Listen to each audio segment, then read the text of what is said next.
Hundreds of first graders get behind the wheel to learn more about different jobs in the community. It's the goal of the annual Vehicle Day put together by Papillion-La Vista Community Schools. As KETV News Watch 7's Quinicia Fraser explains, they hope it drives kids to a future career. Honking horns and making noise. These first graders are full of energy. It's awesome. They had the chance to step inside different work vehicles. And I got to see a Coca-Cola truck, some cars, and some vans. And get a closer look at what goes into those occupations. I work out of this every day. So I got to learn a lot of cool new things that I didn't know before. First grade teacher Rhonda Oaks says it also gives students the chance to ask questions they might have. You know, do you have to read in your job? Do you have to write in your job? Do you need to know math? Making learning more hands-on. And it happens to go along with our social studies where we talk about community helpers. So it just fits right into what we're doing. And teaching these leaders of the future a little more about the community around them. As we are asking more of our children in the classroom, sometimes it is important just to get outside and just to see how is our world put together? How is our world coming together? How do all these pieces that we're learning about make a difference in our world? In Papillion, Quinicia Fraser, KETV News Watch 7.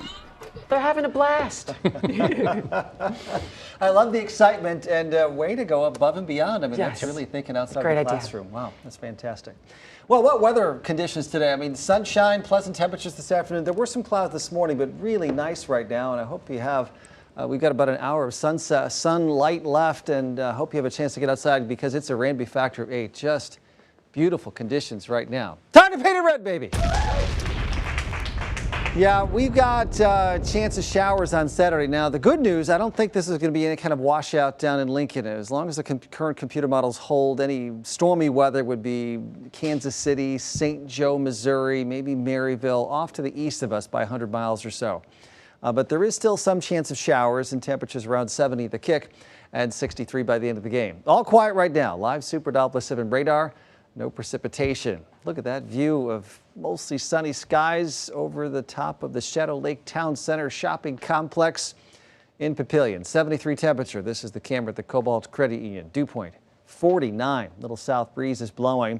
A lot of low 70s, eastern Nebraska, western Iowa, but 75 in Columbus, Lincoln at this hour. And we saw them as high as 77 degrees for a time. The dew point in the upper 40s and low 50s. That feels fantastic. That's that comfortable dry air, and there's that south breeze. Now, the south breeze is going to hold the temperature up tonight, so we won't see those 50s for lows. Many spots will stay in the 60s. Here's our storm predictor this evening. Nice through 9 o'clock. Later tonight, clouds thickening up, and then, yeah, some sprinkles in here, drizzle maybe after 3. Chance of showers becoming more widespread for the morning drive and possibly lingering through lunchtime near or just east of the metro. But then it looks good for tomorrow afternoon and evening for all those high school football games. Very nice Friday evening. Quiet Friday night, Saturday morning. Saturday morning, you see the increase of moisture again from the south, so maybe some sprinkles or drizzle. And then this is the shower and thunderstorm activity that we're watching. There's 3:30. There's 6:30, which is at kickoff time. And so it does appear that that heavier rain and storm chance 100, 150 miles south and east of Omaha could change, but the models are usually reasonably reliable at this point a couple days out, so I'm optimistic. There's the weather conditions right now. Satellite pictures show that we had clouds, then some clearing, clouds coming up from the south, also a disturbance here in the Dakotas. That's headed eastward with time. The moisture increases, all comes together for the showers here tomorrow morning, but that does move out. I do think, again, tomorrow afternoon, tomorrow evening, looks very nice. Tonight's low temperature, about 62 degrees. We are currently in the low 70s. Partly to mostly cloudy skies. Wonderful evening. 30% chance of rain late tonight. 50% chance of rain tomorrow morning and for the morning drive.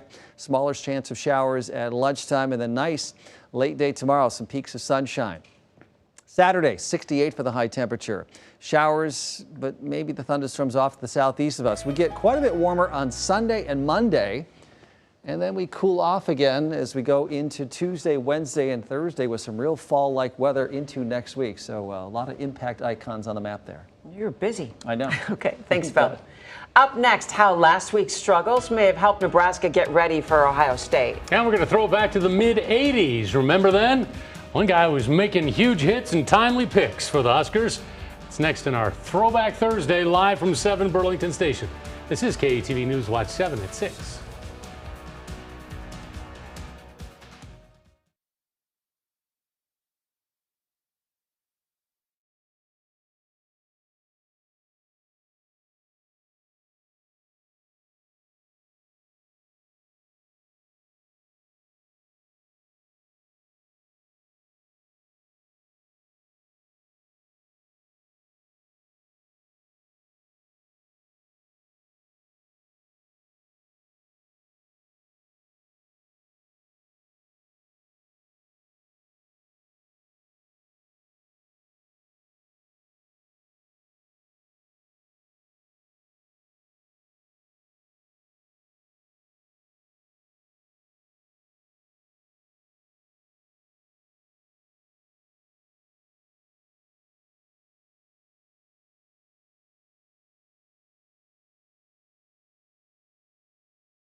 Well, it looks like the long-awaited, much-discussed improvements to Nebraska's football facilities will actually become a reality. The first upgrade in 15 years. The plans will formally be unveiled at a news conference tomorrow in Lincoln at 1:30. Now on the field, Scott Frost calls Saturday's showdown against 5th-ranked Ohio State a chance to take the next step, big step for his program. This after the big comeback win last Saturday at Illinois. I think last Saturday was a big hurdle for us to be in a bad situation and not crumble, so that was a big step for our team. Winning a big game against a really good team is a step and a hurdle we're going to have to jump over at some point, and we got a shot to do that Saturday. We start our big Red Zone coverage on Saturday at 8:30 on KETV. Facebook Live at 4. It leads up to kickoff at 6:30. That's on KETV. And we'll have live post-game coverage, of course, from Memorial Stadium after the game. One of the big stories this week, JoJo Domann earning his black shirt. Domann, though, not the only linebacker from Colorado to make a splash during his time at Nebraska. Matt Lothrop dials it back to the early 80s for this week's Throwback Thursday. Regarded as one of the most feared black shirts of the 1980s, Mike Knox had a knack for big plays and big moments. I didn't know who was on my inside, so I didn't know where to run the ball. I just decided to run him over. I took pride in being a black shirt, and you went 100% no matter what practice or the game, and I wanted to be known for one of the hardest hitters back in my time. The hard-hitting middle linebacker broke out in 1983, earning AP Honorable Mention All-American honors. And now, like then, believed the '83 team was destined for greatness. We definitely can win a national championship if we just play the best we can and not let it all go to our heads. A captain of the '85 team, Knox could already feel the game changing. Although he had 6 career interceptions, run stoppage was his forte. Evolution of the passing game, I believe, hampered me. I'd love to have played in the 70s in the pros. That was all running, be like Jack Lambert. A reminder of his 1 year on an NFL roster now sits in the office of the small business he has owned for the past 2 decades. It's ironic, my first job I ever had, 5th, 6th grade, was cleaning the city pool back in Castle Rock. So now I just went full circle. Even 35 years later, Knox still gets recognized on the job, but it comes with the territory of being one of the dominant defenders of the decade. In Omaha, Matt Lothrop, KETV Newswatch 7 Sports. Thank you, Matt. Operation Football Week 5. Fan favorite, this one a good old-fashioned blowout. No doubt, or DC West at Platteview, your winner of the fan favorite. So extended highlights of that matchup tomorrow night. Operation Football coming up tomorrow at 10 o'clock. Creighton Prep, West Side. That rivalry renewed. That's our monster matchup tomorrow night, so it's going to be a good one. Fun Friday night. Qualifies as a monster? Yes, it does. Thanks, Andy. And Bill's going to be back with a final look at the forecast. First, here's a live look outside at downtown Omaha from Crown Point. This is KETV Newswatch 7 at